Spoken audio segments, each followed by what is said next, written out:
Hi hello friends வணக்கம். நம்ம channel இப்போ தான் ஃபஸ்ட் டைம் பார்க்குறீங்கன்னா ப்ளீஸ் சப்ஸ்கிரைப் பண்ணுங்கள், ஷேர் பண்ணுங்கள், கூட பெல் ஐக்கானும் ப்ரெஸ் பண்ணுங்கள். அப்போ தான் நம்ம போடுற வீடியோ ஒவ்வொன்றும் உங்களுக்கு நோட்டிஃபிகேஷனாக வரும். வாங்க வீடியோக்குள்ளே போகலாம். லாஸ்ட் வீடியோவில் வந்து நம்ம வந்து எப்படி ரேஷன் கார்டில் வந்துட்டு அட்ரஸ் சேஞ்ச் பண்ணுறது அப்படின்றத பற்றி பார்த்தோம். ஸோ இந்த வீடியோவில் வந்து நம்ம வந்து ஒரு நேம் எப்படி ரேஷன் கார்டுலேருந்து ரிமூவ் பண்ணுறது அப்படின்றத பற்றி பார்க்க போகிறோம்.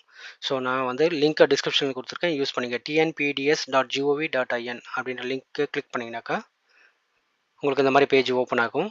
ஸோ இந்த பேஜில் வந்துட்டு லைட்டாக ஸ்கால் பண்ணிங்கன்னா ரைட் சைடில் ஸோ குடும்ப உறுப்பினர் நீக்க அப்படின்றத இந்த லிங்க்கை வந்து கிளிக் பண்ணிங்கனாக்கா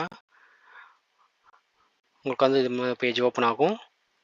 ஸோ இந்த பேஜில் வந்துட்டு நம்ம வந்து மொபைல் நம்பர் ஆல்ரெடி ரெஜிஸ்டர் நம்பரை நம்ம இங்கே என்ட்ரி பண்ணணும். நம்மளுடைய ஸ்மார்ட் கார்டில் என்ன நம்பர் கொடுத்து ரெஜிஸ்டர் பண்ணுமோ அந்த நம்பரை நம்ம இங்கே என்ட்ரி பண்ணிக்கணும். என்ட்ரி பண்ணிவிட்டு கேப்சாவே நம்ம இங்கே கீழே என்ட்ரி பண்ணிக்கிறோம். ஸோ கேப்சா என்ட்ரி பண்ணிவிட்டு பதிவு செய் அப்படின்றத கிளிக் பண்ணுங்கள். கிளிக் பண்ணிங்கன்னா உங்களுடைய ரெஜிஸ்டர் நம்பருக்கு ஒரு ஓடிபி வரும். ஸோ இந்த ஓடிபியை நம்ம வந்து இங்கே என்ட்ரி பண்ணிக்கலாம்.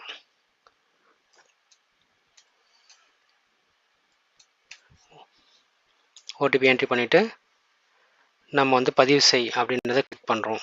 ஸோ கிளிக் பண்ணோடனே நம்மளுடைய ரேஷன் கார்டு டீட்டெயில் ஓப்பன் ஆகும். ஸோ நம்மளுடைய ரேஷன் கார்டு டீட்டெயில்ஸ் இங்கே ஓப்பன் ஆகிடும்.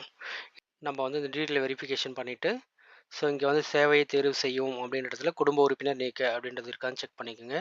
ஸோ நம்ம என்ன டாக்குமெண்ட் வைக்கலாம் அப்படின்னு பார்த்தீங்கன்னாக்கா, எதனால் நம்ம அந்த நேம் ரிமூவ் பண்ணுறோம், ஸோ அதுக்கான வேலிட் டாக்குமெண்ட் நம்ம இங்கே வைக்கணும், இன்சர்ட் பண்ணணும். ஸோ யாருன்னா அந்த பர்சன் இறந்துட்டாங்கன்னா அவங்களோட டெத் சர்டிஃபிகேட் வச்சு நம்ம நீக்கலாம்.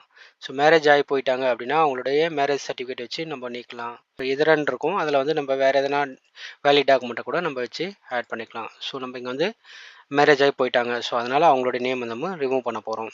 ஸோ திருமண சான்றிதழ் நம்ம அதை கிளிக் பண்ணிவிட்டு அந்த டாக்குமெண்ட்டை நம்ம வந்து இங்கே வந்து அப்லோட் பண்ணிக்கணும். ஸோ அந்த டாக்குமெண்ட் நமக்கு என்ன பண்ணணும், அப்லோட் பண்ணிவிட்டு பதிவேற்ற அப்படின்னு கிளிக் பண்ணோம்னா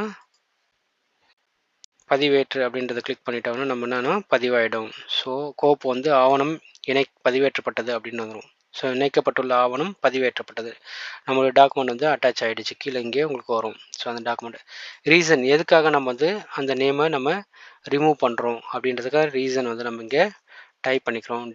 அதுக்கான ரீசன் அடிச்சுட்டு நம்ம என்ன பண்ணுறோம், எந்த நேம் நம்ம ரிமூவ் பண்ண போகிறோமோ அந்த நேமுக்கு நேராக இங்கே வந்து அந்த செக் பாக்ஸ் வந்து கிளிக் பண்ணிக்கணும். கிளிக் பண்ணிவிட்டு கீழே உறுதிப்படுத்துதல் அப்படின்ற செக் பாக்ஸும் கிளிக் பண்ணிவிட்டு பதிவு செய்ய அப்படின்றத நம்ம கிளிக் பண்ணோம் அப்படின்னாக்கா நம்மளுடைய ரிக்வஸ்ட் வந்துட்டு அக்செப்ட் ஆகிடும். ஸோ அக்செப்ட் ஆகிட்டு உங்களுக்கு ஒரு ரெஃபரன்ஸ் வரும்.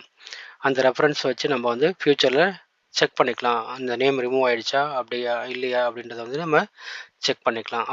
அவ்வளோதான் ஃப்ரெண்ட்ஸ். இந்த வீடியோ உங்களுக்கு பிடிச்சிருந்தா ப்ளீஸ் சப்ஸ்கிரைப் பண்ணுங்கள், ஷேர் பண்ணுங்கள், கூட பெல் ஐக்கானும் ப்ரெஸ் பண்ணுங்கள். தேங்க்யூ.